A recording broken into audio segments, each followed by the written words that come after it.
دوسرا نبی کریم صلی اللہ علیہ وسلم نے ایک جو یہ بڑی شاندار مثال ہے، اس سے ہمیں سمجھ آ جاتی ہے کتنے اثرات ہوتے ہیں. جی جی.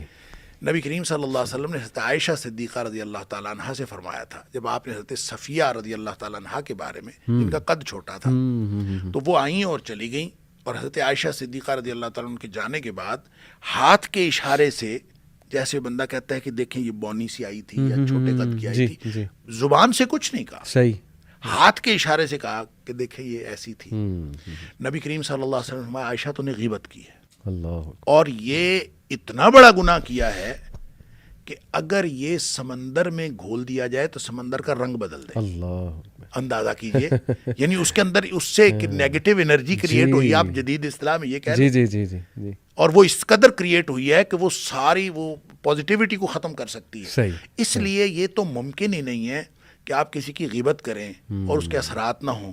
اس کو آپ جدید ٹرمینالوجی میں جیسے مرضی انٹرپریٹ کر لیں، یہ الگ بات ہے، لیکن شریعت نے بالکل یہ بات بتائی ہے کہ آپ جب کسی بھی نیگیٹو ایکٹیویٹی میں انوالو ہوتے ہیں تو اس کے اثرات ہوتے ہیں. زبان سے کوئی لفظ نکلتا ہے تو اس کے معاشرتی اثرات ہوتے ہیں. یہ ممکن نہیں ہے محمد علی صاحب، اگر میں کہیں کسی جگہ پہ بیٹھ کر آپ کی غیبت کروں اور ساری زندگی آپ کو نہ پتہ چلے کہ میں نے غیبت کی ہے، لیکن پھر بھی میرے اور آپ کے تعلقات کے اوپر اس کا اثر ضرور ہوگا. بے شک بے شک. اور یہ ممکن نہیں ہے کہ اس کے اثرات نہ ہوں. اسی طرح آپ کسی کے لیے اس کی غیر موجودگی میں دعائیں کریں، جی ہاں جی ہاں، تو وہ الگ بات ہے کہ نبی پاک صلی اللہ علیہ وسلم نے فرمایا جب آپ غیر موجودگی میں دعا کرتے ہیں تو فرشتہ کا اللہ تعالیٰ مقرر کر دیتا ہے کہ اس کے لیے دعا کرتا ہے. تو یہ، لیکن اس دعا کا آپ معاشرتی تعلقات کے اوپر اثر دیکھیں گے. اس شخص کو کبھی نہیں پتہ چلے گا کہ آپ نے دعا کی، لیکن اس کا اثر ہے یہ پازیٹیوٹی. اس لیے نبی پاک صلی اللہ علیہ وسلم نے فرمایا کہ جو شخص اللہ اور آخرت کے دن پر ایمان رکھتا ہو فَلْيَقُلْ خَيْرًا أَوْ لِيَصْمُتْ.